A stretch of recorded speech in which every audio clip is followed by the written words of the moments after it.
ici Christian. Finalement, point de vue de la santé, ça va de mieux en mieux. J'ai eu une très bonne intervention chirurgicale et je me porte très bien, merci.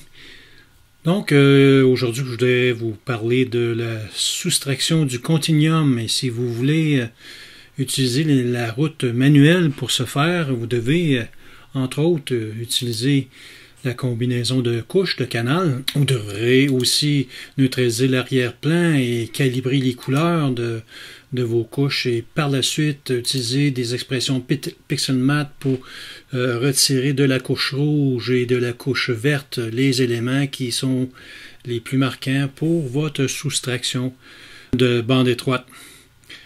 Et si on regarde au niveau du continuum, c'est tout simplement les fréquences parmi lesquelles les ondes sont visibles pour l'œil humain. Et on a ici le rouge, le vert et le bleu et la courbe de luminance qui couvre tout le spectre visible qui est le continuum. Entre autres, le graphique du bas, nous avons l'hydrogène alpha, le soufre 2, l'oxygène 3. Hydrogène alpha, que vous ayez un filtre de 6.5 nanomètres, 3 nanomètres ou encore 0.7 ou 0.5 Armstrong si vous utilisez un Lens ou un Coronado. Vous avez une très petite portion de la bande passante par rapport au continuum. Mais ce qu'on veut faire dans la soustraction, c'est justement d'extraire ces fréquences très limitées de l'ensemble qui provient du graphique que nous voyons au-dessus. Donc, pour ce faire, on va travailler ensemble pendant près d'une demi-heure pour pouvoir faire le tout. Ici, j'ai des couches de la galaxie d'Andromède. Ici, on a le soufre 2, on a l'hydrogène alpha, on a l'oxygène 3. Je vais replacer mes captures sur le côté. On a également, dans mon espace de travail de couleur, la couche rouge, la couche verte, et la couche bleue. La première étape que je veux faire avec vous, c'est de combiner mes couches. Je vais joindre la couche rouge, la couche verte et la couche bleue pour pouvoir avoir mon ensemble RVB que je vais rebaptiser dès maintenant. Oups, pardon. Ici, je vais faire un STF, un étirement de ma capture non lié pour avoir une plus belle image. Et de ce fait, je vais faire correction de dégradé. Moi, je vais utiliser Gradient Correction en mode simplifié. Le modèle numéro 1 me satisfait la capture que j'ai actuellement, qui fait un très bon travail. Et voilà, le dégradé est retiré. On va par la suite utiliser un des scripts de CT Astro. Si vous n'avez pas ces scripts installés sur votre système, le répertoire qui est exigé pour l'application de ces scripts sera dans la description de la vidéo. Donc ici, je veux trouver l'arrière-plan par le script de M. Marek. On fait une recherche et il va y avoir une quarantaine d'applications et de calculs pour trouver la zone qui n'a aucune nébulosité ou encore planète et ainsi de suite pour avoir vraiment un arrière-plan pur selon la capture que nous avons. Et voilà, c'est déjà terminé. Pour ensuite utiliser SPCC, je vais changer la capture, le capteur pour la courbe idéale. Je vais venir chercher l'arrière-plan qui a été défini par le script, l'appliquer à SPCC pour pouvoir faire la calibration des couleurs. Évidemment, les procédés qui prennent un certain temps vont être accélérés durant la vidéo pour que vous n'ayez pas de temps à perdre à regarder ce tutoriel. Et voilà, on a la réponse de SPCC. Je vais retirer l'arrière-plan. L'aperçu plutôt, je m'excuse. Ici, nous avons notre image. On pourrait regarder avec un étirement lié pour voir la différence. Quand même assez bien, beaucoup d'étoiles bleues. Ici, Je vais le laisser avec un mode lié. Je vais utiliser Blur Exterminator pour faire la déconvolution avec un facteur de 0.55 pour les étoiles, un facteur de 0.60 pour les nébuleuses, pour les structures non stellaires. On va l'appliquer à notre capture. Et voilà, c'est fait. Petite touche de Noise Exterminator pour enlever le bruit dans le monde linéaire. Donc, je réponds en même temps à des gens qui m'avaient demandé de faire un tutoriel sur un développement complet. C'est ce que nous faisons actuellement, présentement. Je vais retirer les étoiles parce que la galaxie prend une bonne partie de la capture. Donc, la soustraction du continuum va très bien fonctionner sans étoiles. Si on aurait, par exemple, une galaxie qui prendrait peut-être 10-15% de la surface, il serait avantageux de garder les étoiles pour faire la soustraction. C'est un point important. Vous allez voir un petit peu plus tard dans le procédé le choix qui s'offre à nous. Je vais garder mes étoiles linéaires, je vais les déposer dans le coin en bas. Et ici, nous avons déjà Andromède sans étoiles, notre modèle RVB, que je vais placer sur le côté également. Je vais me transposer dans mon espace de travail de bande étroite. Je vais cliquer à la droite sur mon bureau pour me créer un conteneur d'images. Et au lieu d'aller chercher des images, je peux aller chercher des vues. J'ai besoin de mon bleu, j'ai besoin de mon vert, j'ai besoin de mon rouge, de O3, HA et S2. Toutes les autres vues de mon projet n'ont pas à être prises en compte. Je double-clique sur chacune des couches pour les inclure dans mon conteneur d'images. Je me déplace un petit peu vers la gauche. Par la suite, je vais dans mes procédés. Je vais dans tous les procédés. J'ai un Mac, donc je n'ai pas plusieurs colonnes comme sur Windows. Je vais aller me chercher un Process Container pour pouvoir ajouter plusieurs procédures à l'ensemble d'images que je veux traiter. À commencer, par Blur Exterminator, 55 et 60, que j'ajoute à la racine de mon conteneur de procédés. Noise Exterminator, avec 0.80 et 15, c'est excellent. Et Star Exterminator, je n'ai pas besoin d'avoir d'étoiles, on a déjà fait le retrait des étoiles de notre ensemble RVB. Je n'ai pas besoin d'avoir les étoiles de bande étroite pour les traiter. Donc ici, je prends le conteneur d'images, je prends la nouvelle instance et je la glisse sur mon conteneur de procédés. Donc les 6 images, on va avoir une déconvolution, un retrait du bruit et une soustraction d'étoiles. Ça va prendre quelques minutes, je vous reviens dès que c'est terminé. Et voilà, c'est fait. Donc, je n'ai plus besoin de mon conteneur de procédés, je n'ai plus besoin de mon conteneur d'images. Et si je viens voir les vignettes de chacune de mes couches, maintenant, c'est le temps de regarder l'efficacité de l'extraction d'étoiles. Ici, on peut voir au niveau de la couche O3 qu'on a un petit peu de travail à faire au niveau du clonage pour retirer nos étoiles d'une meilleure façon. Ici, je vais venir changer pour 100 pixels. Je vais adoucir les contours et je vais venir retirer les étoiles qui n'ont pas été bien. On fait le ménage dans le fond de ce qui devrait être éliminé dans notre capture. Et voilà, c'est fait pour l'O3. Je regarde ici pour l'hydrogène alpha. C'est plus simple pour l'hydrogène alpha, comme vous voyez. Le S2, on pourra peut-être faire un petit peu de ménage ici, ici, ici, à quelques endroits. Donc, on n'aura pas de problème au niveau de la soustraction. Ça va assez bien de ce côté. Je retourne au niveau de mon espace de travail couleur. Est-ce que je dois travailler également ma couche rouge, ma couche verte et la couche bleue? Donc, c'est vraiment du nettoyage pour avoir une plus belle image globale que nous allons travailler dans quelques minutes. Maintenant, un retour à la bande étroite. On vient chercher le script de CTastro, Continuum Subtraction Utilities.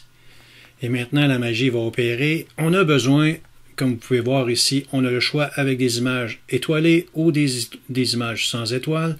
Vu que Andromède, comme je vous disais, occupait une grande surface de ma capture, l'idéal, c'est d'avoir une image sans étoiles. Donc, je viens chercher ici mon image hydrogène alpha.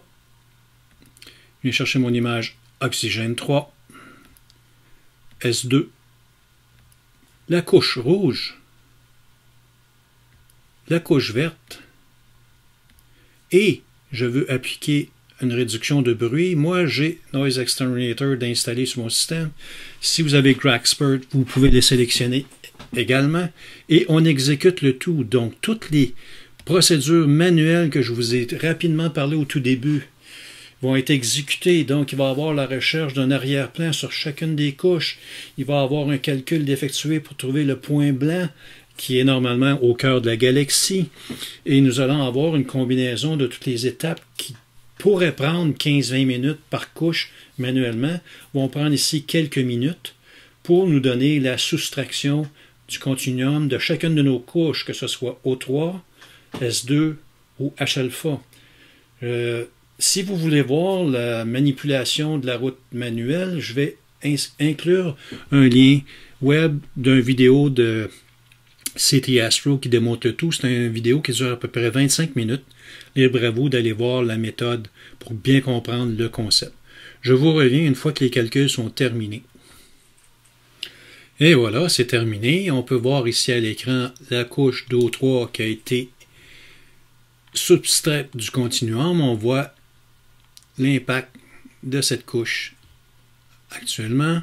On va aller jeter un coup d'œil à la couche S2. Ici, on peut voir l'impact de cette soustraction.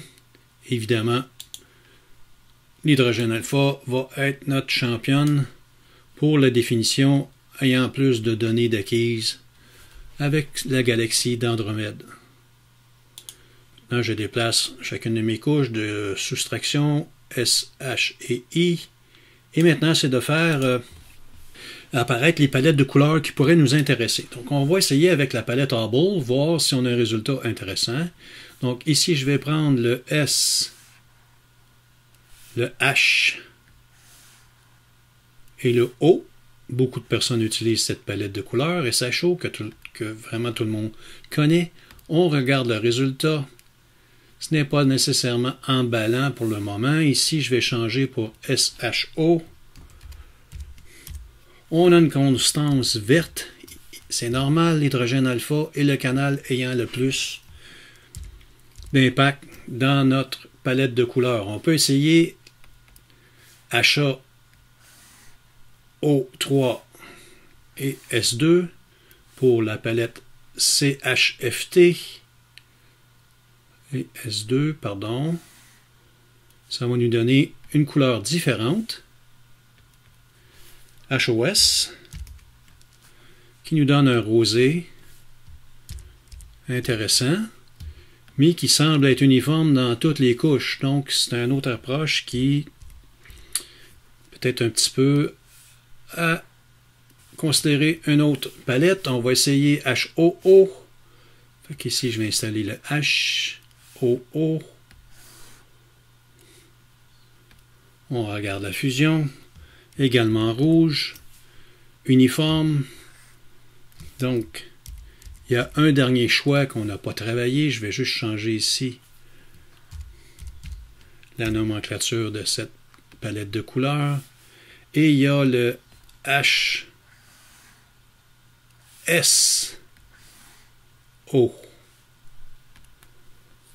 qui nous donne quelque chose de vraiment, vraiment intéressant. On a de l'orangé, on a du violet, on a du rouge. C'est la palette que je vais conserver. HSO. Et tout ça est en mode non linéaire. Donc, je vais le transférer, cette palette de couleurs, dans mon espace de travail flux de couleurs pour travailler davantage. Ici, le point qui est important, ce sont ces données qui vont être ajoutées à notre galaxie RVB et on doit avoir un arrière-plan qui est à 0. Vous voyez ici dans le coin, on a du bleu qui n'est pas vraiment... ici, on a une espèce de dégradé qui fait en sorte qu'on est loin d'être à 0. On veut additionner les éléments d'hydrogène alpha, de sodium et d'oxygène à notre galaxie, mais non pas le fond du ciel. Donc, on va être obligé de cramer et de travailler cette image avant de pouvoir l'ajouter. Première étape que je vais prendre une transformation d'histogramme. Je vais la lier avec mon image en temps réel et je vais plaquer les noirs sans perdre le signal qui est important. On va avoir un peu de cosmétique à faire pour cette image, ça c'est évident. Fait qu'ici, j'ai plus de 0 et non pas dans le bas, mais ça on va le corriger assez vite, donc je l'applique. Je plaque mes noirs pour me donner une espèce de fond de ciel qui est vraiment noir, et quand on fait un ajout de chiffre 0, on n'a aucun impact. On va avoir le fond du ciel de notre image RVB. Donc ici, je vais quand même diminuer, je vais enlever mon STF pour me donner un peu plus d'espace de travail. Je vais dupliquer cette image avec une expression pixelmat que je vais réinitialiser. Je vais mettre 0, je vais avoir un fond noir de ce clone pour pouvoir m'en servir avec le pinceau de clonage pour travailler notre image. Donc je vais rapetisser ici.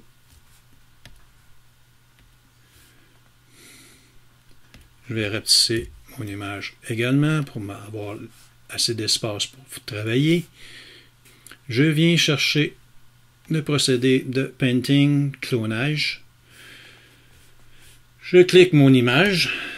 Je mets CTRL-clic ou commande-clic sur mon point noir et je vais grossir à 100 pixels pour pouvoir travailler le tout. Et je viens peindre du noir dans les endroits qui n'a pas, dans le fond, d'oxygène 3, d'hydrogène alpha, et ainsi de suite. Donc, c'est un travail de minutie pour contourner et écraser l'arrière-plan.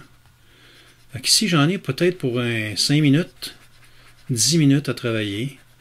Donc, je vous reviens, je vais accélérer le tout pour vous, mais c'est un travail qui demande un peu de temps pour pouvoir avoir une image plus facile à travailler.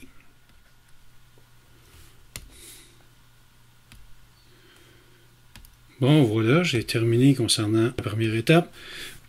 Je vais utiliser SCNR pour enlever le vert de notre résultante. Et voilà. Je vais la placer de côté. Maintenant, c'est le temps de travailler notre image RVB pour pouvoir l'extraire du monde linéaire et l'amener dans notre monde étiré pour pouvoir jumeler les deux captures et même nos étoiles à la fin. Ici, je vais retourner au niveau du script pour aller chercher un beau script de CT Astro qui est l'étirement par les statistiques. Il y a GHS qui est encore un excellent outil pour les gens qui sont très très pointus dans le développement et qui contrôlent bien l'ensemble. Et par contre, ici, je vais utiliser le script de Franklin Marek pour vous donner une autre façon de faire. Ici, il indique à 0.10, c'est un bon point de départ pour une galaxie. Donc, je vais descendre à 0.10 et je vais aller chercher un preview à 1/8.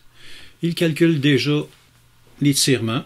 On voit quand même une galaxie intéressante. Je vais augmenter à 1/4 pour avoir une meilleure vision et je vais monter un peu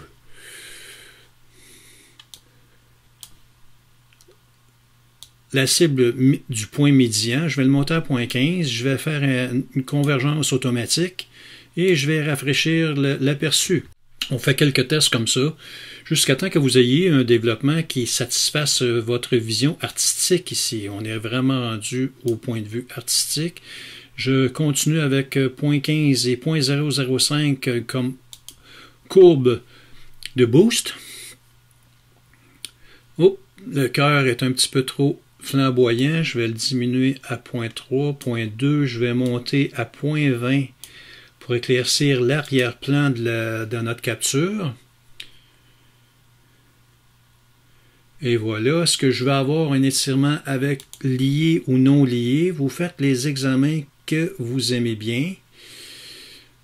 Fait qu'ici, je vais changer mon aperçu pour avoir une autre vue d'ensemble. Je rafraîchis. Donc, c'est des essais, des erreurs, jusqu'à temps que vous ayez un aperçu qui vous satisfasse. Je vais réessayer lié. Un peu plus de bleu. Non lié. Et voilà, je vais essayer celui-là non lié. Je rafraîchis une dernière fois et je l'exécute pour l'appliquer à mon image linéaire. Maintenant, le STF est désactivé. On a le résultat de notre galaxie. Vraiment un très beau rendu, vraiment intéressant. Maintenant, ce que je veux faire, je vais aller au niveau de Script, Utilities. Je vais aller voir le Game Script pour me créer un masque de protection. Je ne veux pas brûler le cœur de la galaxie. Donc, je vais me créer un masque immédiatement pour pouvoir l'utiliser dans les procédés qui vont suivre. Je vais avoir un masque gradient avec les côtés. Et voilà, je l'exécute. J'ai mon masque ici. Les côtés sont un peu trop durs, donc je vais faire une convolution. Je vais ajouter du flou au contour de mon masque. Une première fois. Une deuxième fois. C'est assez bien, c'est parfait. Je fais CTRL ou commande I pour inverser mon masque. Je veux appliquer un HDMR à l'ensemble de la galaxie, sauf que je ne veux pas toucher au cœur. Donc ici, j'ai mon masque que je vais appeler cœur de galaxie. Oups, on n'a pas le droit d'avoir des espaces, c'est vrai.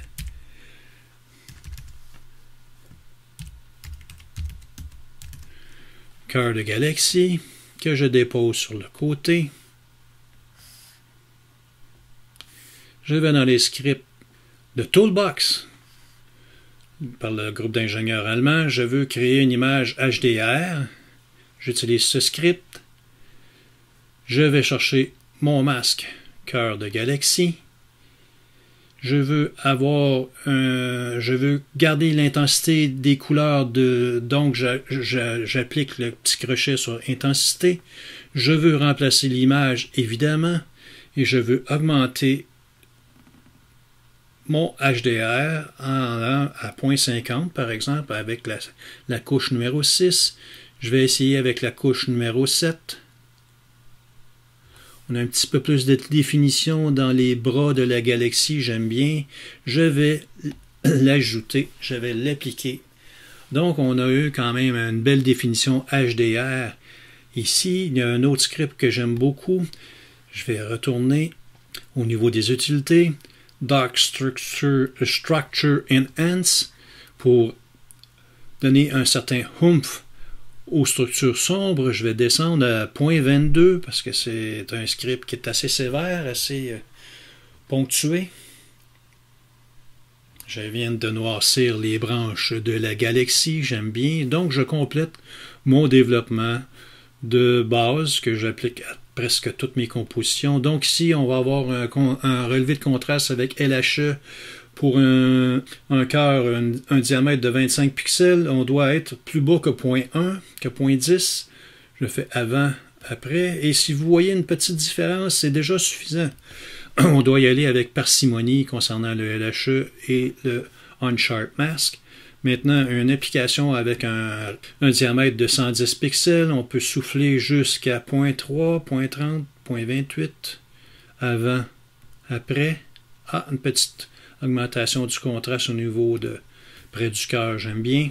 Unsharp Mask, lui, il faut y aller vraiment avec un facteur très très bas, le plus bas possible, pour avoir pas trop de contraste dans le bruit. Unsharp Mask ne fait pas de différence entre les structures. Et je vais me rendre à 2.80, ça me donne un beau petit punch. Je l'applique. Évidemment, on va réduire le bruit au niveau non linéaire avec Noise Exterminator, une autre application. Et voilà. Donc maintenant, j'ai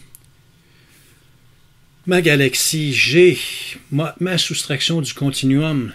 Si je viens ici avec un ratio de 1/5 et comme le ratio de ma galaxie, on veut ajouter cette structure à mon image. C'est comme si on utilisait dans Photoshop ou Affinity Photo le mode incrustation. Donc c'est un rescreen dans PixInsight. Ce que je fais ici, j'ai mis chercher mon expression PixelMat, qui est l'inverse de l'image étoile. Mon image étoile, c'est le continuum qui est HSO. Le sans étoile, c'est mon image RVB. Je vérifie la dimension, les deux cadres sont identiques, c'est parfait. Je peux l'appliquer à ma galaxie. Bon, maintenant, si vous n'aimez pas l'impact de l'incrustation à 100%, ça fait un petit peu délavé, je peux revenir en arrière. Ici, je vais garder cette expression PixelMat. Je vais faire plusieurs essais et erreurs. Je retourne en arrière. Je me crée un clone du RVB. Je prends une expression PixelMat que je vais réinitialiser et disons que je vais avoir 0.5, 50%. Je veux un masque à 50%. Je l'applique à mon clone. Ça me donne une image grise qui n'est pas du blanc, qui n'est pas du noir. On est à 50%. J'utilise cette image comme masque pour la quantité d'incrustation que je veux avoir entre les deux images. Ici, je vais enlever l'affichage. Je répète mon procédé HSO RVB qui va être appliqué à 50%. On a le résultat. Peut-être que c'est pas assez. Là, ici, on est vraiment rendu dans le goût artistique de chacun d'entre nous. Je pourrais revenir en arrière, reprendre mon clone, ajouter une expression PixelMat que je réinitialise. Disons que je veux y aller à 0.70%, 0.7.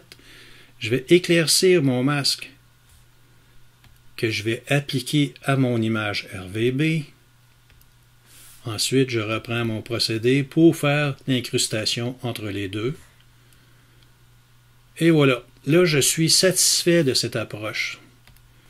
Il reste à ajouter les étoiles qui n'ont pas été développées. On est toujours en mode linéaire. Donc, moi, je vais utiliser mon bon vieux truc de la transformation d'histogramme. Il y a des scripts pour pouvoir amener vos étoiles à votre goût. Moi, j'aime bien le vieux acheter pour faire la job. Je vais souffler un peu. Je vais augmenter à 10 pour augmenter davantage.